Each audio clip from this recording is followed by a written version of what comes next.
The DYBBUK Box.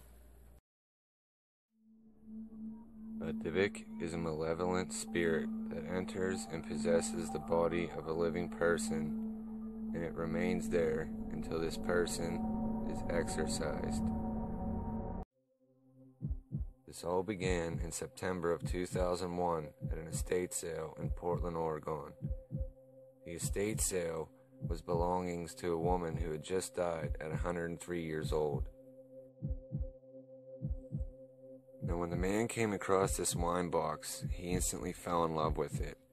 So when he asked her granddaughter about it, she told him that her grandmother escaped a concentration camp and ended up in Spain, and this is one of 3 things that she bought and brought to America with her.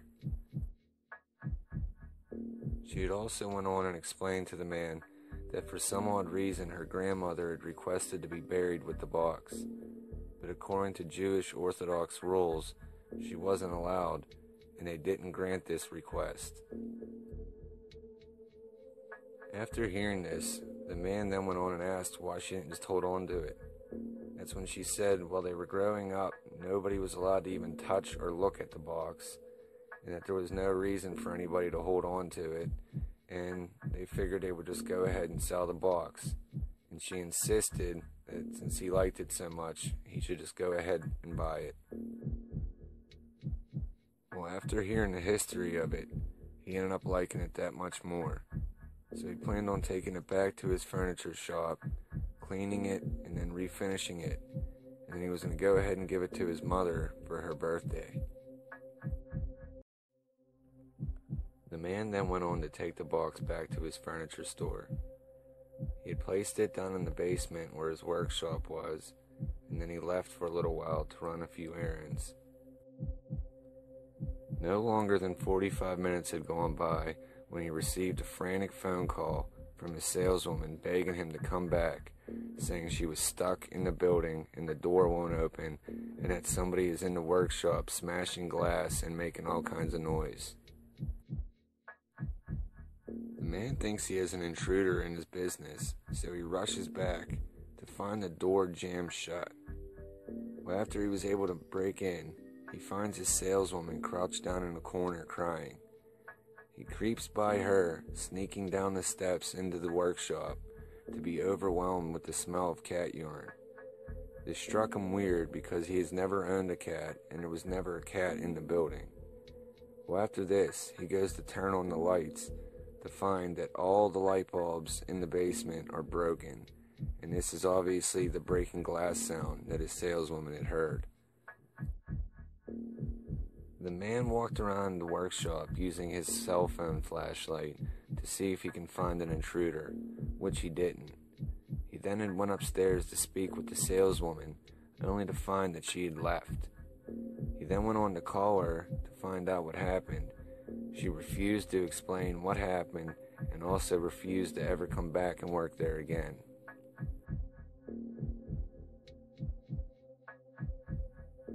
As the day went on, the man decided to clean the box and to get it ready to refinish it.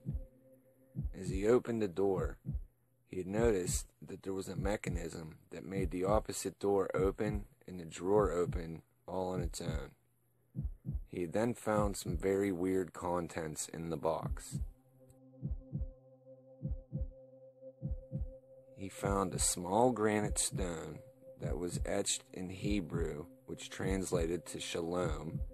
He had found 2 U.S. wheat pennies, one dated 1925, the other dated 1928.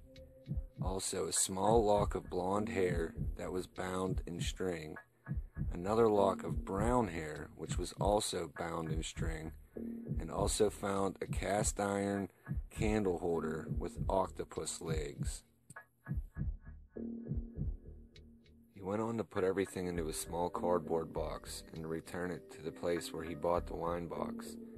But when he got there, the people wanted nothing to do with it. So he just took it back and put it into the storage unit he had outside of his home.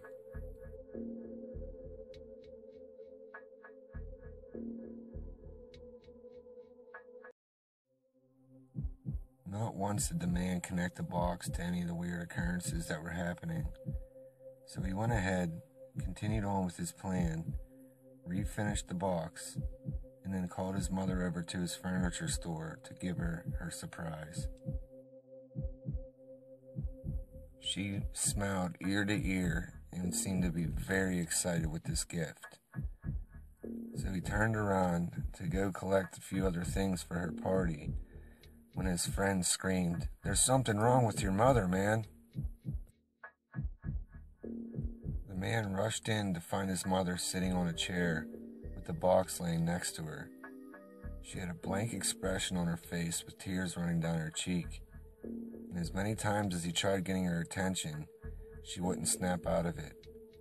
They went on to find out she had a stroke and was rushed to the hospital by an ambulance. The stroke ended up causing partial paralysis and took away her ability to speak and to form words. She was able to understand what people said to her, but to respond, she had to point out letters in the alphabet. The man showed up at the hospital one day to find his mother lying in bed crying. He asked her what was wrong. She spelled out, "No gift." Thinking because of her accident, she forgot about the wine box, he then reminded her of it for her to spell out, "Hate gift." Thinking she honestly didn't like it, he decided to keep it and then told her if she promised to get better, he would buy her anything she wanted.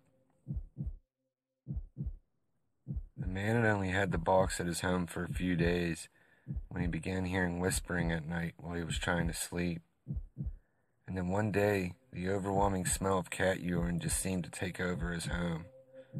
But what scared him the most was when he began seeing shadow people throughout the day. One night he was laying in bed trying to sleep, and he can swear somebody was standing in his doorway, but when he looked over, nobody was there. He went on to tell his sister about this. Now she loved the paranormal stuff and offered to take the box for a little while to see if this was happening in her home after she had it.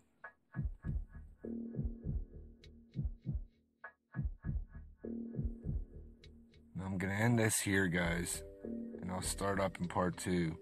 The story is way longer than I expected, and believe me when I tell you, this is just the beginning because it gets very terrifying, and it's hard to believe that this was actually put on eBay after all of this.